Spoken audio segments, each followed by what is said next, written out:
হয় নমস্কাৰ। হয় নমস্কাৰ দাদা, মই চম্পক মেধি ক'লো নিউজ টাইম এনিৰ পৰা। হয় হয়। মই আপুনি ব্যস্ত আছে নি বাৰু? পাৰিবা পাৰিবা, একো নাই, পাৰিবা পাৰিবা। মই আপোনাৰ পৰা এটা কথা জানিব বিচাৰিছোঁ যে আজিৰ দিনটোত উত্তাল হৈ পৰিছে গুৱাহাটী মহানগৰী এটা অঞ্চল, চাৰাপভাটি অঞ্চলটো ইতিমধ্যে উত্তাল হৈ পৰিছে। ইতিমধ্যে বিহাৰীয়ে আক্ৰমণ কৰা দেখিবলৈ পোৱা গৈছে এজন খিলঞ্জীয়াক। হয় হয়। প্ৰথম প্ৰতিক্ৰিয়া আপোনাৰ কি হ'ব? এইটো আমাৰ অসমীয়া হিচাপে আজি মই সকলোতকৈ বেছি লাজ পোৱা ব্যক্তিজনৰ ভিতৰত ময়ো এজন ব্যক্তি হয়। এইটো অসমীয়া জাতিয়ে কৰাৰ ভুলৰ এটা পৰিণাম নহয়, এইটো এটা পৰিণতি। হয়। বিগত দিনত অসমীয়া জাতিটোৱে একাংশ বহিৰাগত কিছু সংখ্যক ব্যক্তিক চল দি তেওঁলোকে প্ৰথমতে আপোনাৰ ড্ৰয়িং ৰুমত বহালে, তাৰপিছতে গৈ আপোনাৰ ধৰি লৈছোঁ ডাইনিঙত বহালে, এতিয়া গৈ বেডৰুমলৈ টানি আনিলেগৈ। হয়।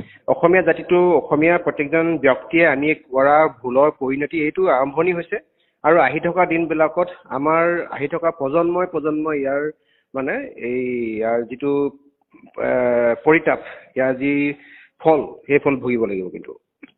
হয় নিশ্চয়কৈ। আমি দেখিছিলোঁ যে এটা সময়ত বীৰ লাচিত খানা একেবাৰে সক্ৰিয় হৈ আছিল, বিকাশ অসম আপুনি নিজে সক্ৰিয় হৈ আছিল। গতিকে সেই সময়ত কিন্তু এনেধৰণৰ ঘটনা দাদা দেখিবলৈ পোৱা যোৱা নাছিল। কিন্তু শেহতীয়াকৈ যেতিয়া বীৰ লাচিত খানা বহি দিলে বা বিকাশ অসম বা বীৰ লাচিত খানা যিসকল কৰ্মকৰ্তা আছে তেওঁলোকে যেতিয়া বহি দিলে, কিন্তু তেতিয়া এনেধৰণৰ ঘটনা বহুত বেছি দেখিবলৈ পোৱা গ'ল। ইয়াৰ আঁৰৰ কাৰণটো কি হ'ব পাৰে বুলি আপোনালোকে ইতিমধ্যে বিশ্লেষণ কৰিছে?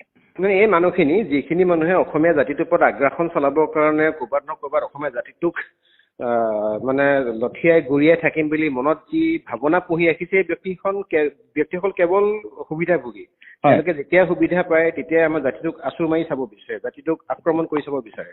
তেওঁ মানে আমি যেন এক্সপেৰিমেণ্টেল এটা যেন গিনিপিগ হয়, তেনেকে অসমীয়া জাতিটোক ব্যৱহাৰ কৰি আহিছে। বহি লাচিত সেনা অসম বহি দিয়া নাই, এইটো আপোনাৰ শব্দটো মই অলপমান ঘূৰাই লৈছোঁ। বীৰ লাচিত সেনা অসম বহি দিয়া নাই, বীৰ লাচিত সেনা অসমে এই বিষয়টো আমি চাব বিচাৰিছোঁ। অসমীয়া জাতিটো প্ৰত্যেকজন ব্যক্তিয়ে, স্বাভিমান থকা অসমীয়া ব্যক্তিয়ে এতিয়া বুজাটো প্ৰয়োজন আছে যে তেওঁলোকে শুই থাকিলে নহ'ব, বা তেওঁলোকে যদি সাৰ পাই থাকি যদি শুই থকা ব্যক্তি লৈছে, তেতিয়াহ'লে তেওঁলোকে টোপনিৰ পৰা জাগিব হ'ল। নহ'লে আহি থকা দিনত এই ঘটনা পৰিঘটনা আজি এই মুহূৰ্তত ৰাস্তাত ঘটিছে, কাৰোবাৰ দোকানৰ সন্মুখত ঘটিছে, নহ'লে কিন্তু আৰু আহি থকা 10-15 বছৰ ভিতৰত আপোনাৰ ঘৰৰ ভিতৰত সোমাই পিনে কোনোবাই এনেকৈ মাৰিব, তাৰ পাছতো কিন্তু মাৰ খোৱাজনে জেলত থাকিবগৈ লাগিব।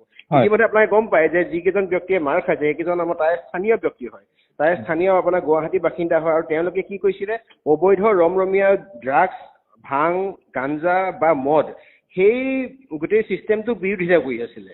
বাকী একো তেনেকুৱা ভুল কাম কৰা নাছিলে বা ল এণ্ড অৰ্ডাৰ চিটুৱেশ্যন ক্ৰিয়েট কৰা নাছিলে। কিন্তু কথাটো হ'ল এনেকুৱা ধৰণৰ, এতিয়া বস্তুটো এনেকৈ পকাই দিলে। তাৰ অভিভাৱক হিচাপেতো তাৰ MLA বিজয় গুপ্তা ডাঙৰীয়া আছে। গতিকে বিজয় গুপ্তা ডাঙৰীয়া এতিয়া মই এইটো মুহূৰ্তত তেওঁক ধন্যবাদ জ্ঞাপন কৰিম নে তেওঁক মই সমালোচনা কৰিম, এই মুহূৰ্তত মোৰ মানে অকণমান মই নিজে কনফিউজত। কাৰণ কেইদিনমানৰ আগলৈকে আপুনি যদি ভালদৰে চাই, অক্টোবৰ মই জেল খাইছিলোঁ, অক্টোবৰ লাষ্টত মানে নৱেম্বৰ 1 তাৰিখৰ পৰা জেল খাইছিলোঁ প্ৰায় 4 মাহ। তাৰ আগৰ মুহূৰ্তলৈকে প্ৰায় 6 বছৰ 7 বছৰ সময় যেতিয়া বীৰ লাচিত অসম গুৱাহাটীৰ নেতৃত্বত মই আপোনাৰ মুখ্য সচিব হিচাপে আছিলোঁ, তেতিয়া কোনো বহিৰাগত ব্যক্তিয়ে এনেধৰণৰ চিটুৱেশ্যন ক্ৰিয়েট কৰিবৰ কাৰণে সাহস কৰা নাছিলে। বহুবাৰ জেলো গৈছিলোঁ, গ্ৰেপ্তাৰো হৈছিলোঁ, কিন্তু নিস্বাৰ্থভাৱে জাতিটোৰ কাষত আমি কাম কৰিছিলোঁ, আগবঢ়াই গৈছিলোঁ এই সেৱা।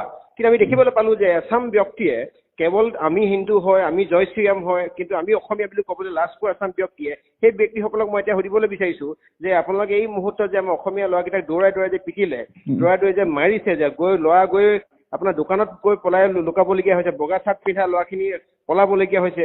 আৰু তাতে এজন ব্যক্তিক আপোনাৰ মোলৈ ফোন কৰিছে যে দাদা আজি মোক বিহাৰীয়ে মোৰ মূৰত ডাষ্টবিন পিন্ধাই দিছে, য'ত গেলা পচা বস্তু পেলাই সেই ডাষ্টবিনত এটা মদ পিন্ধাই দিছে। কিন্তু এই বিষয়বিলাক যে হৈছে, এইটো মানে এতিয়া ইয়াৰ এটা জ্বলন্ত উদাহৰণ। আহি থকা দিনবিলাকত যে আমি পৰজীৱী হৈ যে জীয়াই থাকিব লাগিব। ৰঘুবলা নিচিনাকৈ অহা কিছুমান ব্যক্তিয়ে এতিয়া তেওঁলোকে মালিক হ'ল, আমাৰ মানুহখিনিয়ে মেয়াই কামিন চাহ বুলি কৈ সোমাবলগীয়া অৱস্থা হোৱাটো প্ৰত্যেকজন অসমীয়াই এতিয়াও উপলব্ধি কৰাটো প্ৰয়োজন। আৰু একাংশ অসমীয়া, যি অসমীয়াই একেদিনাই আপোনাৰ জাতীয়তাবাদী হ'ব বিচাৰে, একেদিনাই ৰাষ্ট্ৰীয়তাবাদী হ'ব বিচাৰে, সেইখিনি অসমীয়াই কিন্তু এটা জনাটো প্ৰয়োজন আছে যে আহি থকা দিনত অসমীয়া জাতিটো কিন্তু ভাল দিশত গৈ থকা নাই।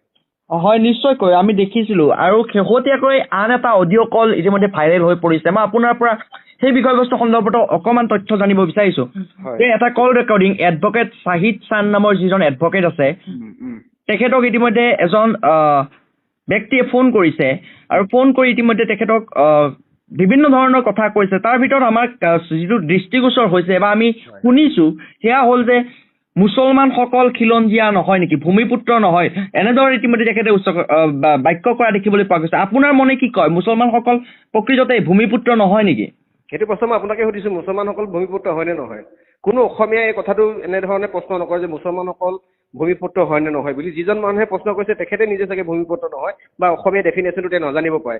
কিন্তু এটা কথা স্পষ্ট হয়, পূৰ্ববংগীয় সন্দেহযুক্ত বাংলাদেশী মূলৰ যিসকল মুছলমান সেইসকললৈ কিতাপৰ প্ৰত্যেকজন অসমীয়া থলুৱা খিলঞ্জীয়া মুছলমান তথা হিন্দু প্ৰত্যেকজন ব্যক্তিৰ অসুবিধা আছে। কিন্তু আমাৰ যিসকল ব্যক্তিয়ে অসম আৰু অসমীয়া স্বাভিমানৰ ওপৰত বাৰে বাৰে কুঠাৰঘাত চলাইছে, সি হিন্দুৱে হওক বা সি মুছলমানে হওক, যিসকল ব্যক্তিয়ে এই মুহূৰ্তলৈকে যিকোনো ধৰ্মৰ এতিয়ালৈকে তেওঁলোকে অসমীয়া হ'বলৈ শিকা নাই, তেওঁলোকে গামোচাখন কেৱল ডিঙিত লৈ পেলাই আপোনাৰ বহিৰাষ্ট্ৰৰ পৰা আমদানিকৃত গামোচাখন লৈ, বহিৰাজ্যৰ পৰা আমদানিকৃত গামোচাখন লৈ তেওঁলোকে ডিঙিত লৈ পেলাই ভঙা টুটা অসমীয়া কৰি পেলাই যিসকল ব্যক্তিয়ে নিজক অসমীয়া বুলি পৰিচয় দিবলৈ যোগ কৰিছে, সেইসকল অসমীয়া তেতিয়াহ'লে এনেকুৱা ধৰণৰ কথা ক'ব পাৰে। কিন্তু অসমীয়া যিসকল থলুৱা খিলঞ্জীয়া মূল সুঁতি যিখিনি অসমীয়া, তেওঁলোকে কেতিয়াও কোনো কাৰণত অসমীয়া ডেফিনেশ্যন কি তাক কেতিয়াও কোনো কাৰণত বিচাৰি হাবাদি খাই নাথাকে।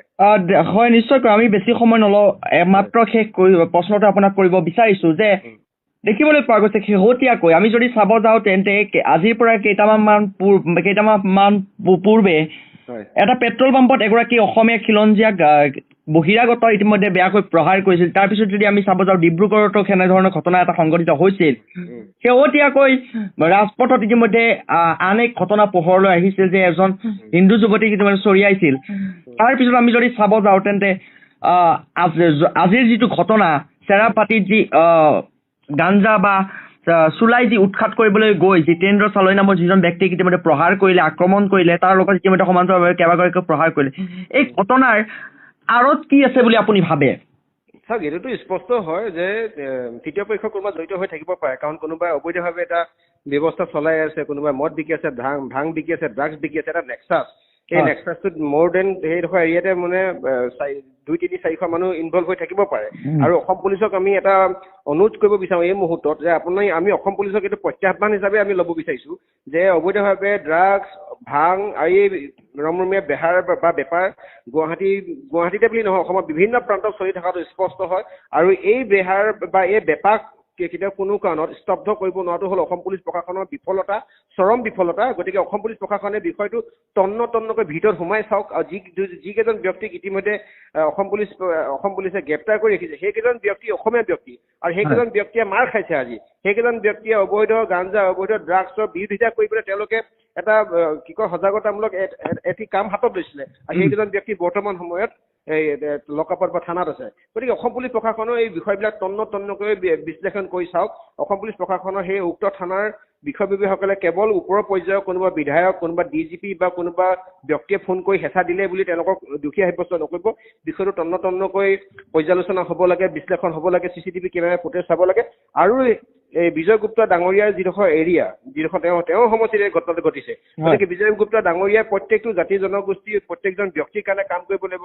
গতিকে ইয়াত আইনৰ উদ্ধত কৰিব আমি নিবিচাৰোঁ কোনো ব্যক্তিয়ে এটা মানে আইন হাতত তুলি ল'ব।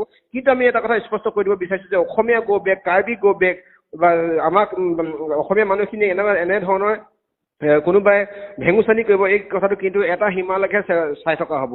কিন্তু আহি থকা দিনত যদি লক্ষ্মণ ৰেখা যদি ক্ৰছ কৰে, তেতিয়াহ'লে প্ৰত্যেকজন অসমীয়াই কিন্তু ৰাজপথত কিন্তু আপোনাৰ নামি গণতান্ত্ৰিকভাৱে হওক বা বেলেগ পন্থাই হওক এনেকুৱা ধৰণৰ অপশক্তি দমন কৰিবৰ কাৰণে কিন্তু উদ্যত হ'ব।